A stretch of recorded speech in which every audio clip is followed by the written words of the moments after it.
കനത്ത കടലടിയേറ്റ് തകർന്ന് തരിപ്പടമായ കടൽഭിത്തികൾ.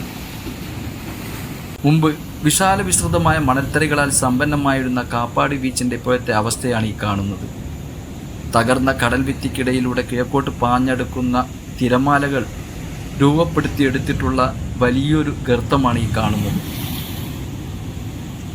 കാപ്പാടിനെയും തൂവപ്പാറയെയും ബന്ധിപ്പിക്കുന്ന ബീച്ച് റോഡിനോട് ചേർന്ന് പടിഞ്ഞാറ് ഭാഗത്ത് ഈ ഗർത്തം ഇവിടെ രൂപപ്പെട്ടിട്ട് വർഷം 2 കഴിഞ്ഞു.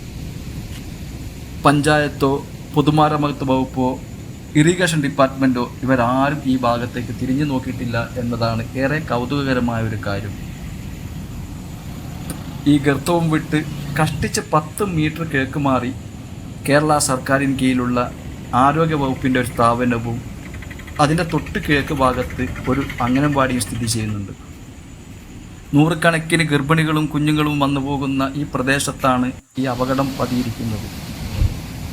ടൂറിസ്റ്റുകളും ആയിരക്കണക്കിന് വന്നു പോകുന്ന പ്രദേശമാണ്. അവരറിയാതെ വാഹനമെങ്ങാനും അതിൻ്റെ മുകളിലേക്ക് ഏറ്റിക്കഴിഞ്ഞാൽ തീർച്ചയായും ആ ഗർത്തത്തിലേക്ക് പതിക്കും. ഇത്രയും ഭീമാകാരമായ ഒരു അപകടം ഇവിടെ നിലനിൽക്കുമ്പോഴും ബന്ധപ്പെട്ട അധികാരികൾ ആരും ഇവിടേക്ക് തിരിഞ്ഞു നോക്കിയിട്ടില്ല എന്നത് അപലപനീയമായ ഒരു കാര്യമാണ്. അപകടങ്ങൾ സംഭവിക്കുമ്പോൾ മന്ത്രിയും MLAയും പരിവാരങ്ങളും ഓടിയെത്തുന്ന പതിവ് ഒരുപക്ഷെ ഇവിടെയും ആവർത്തിക്കും. അങ്ങനെ ഒരു അപകടം സംഭവിക്കുന്നതിന് മുമ്പ് അതിന് പരിഹാരം കാണാനുള്ള മനസ്സ് കാണിക്കണമെന്ന് വിനീതമായി അഭ്യർത്ഥിക്കുകയാണ്.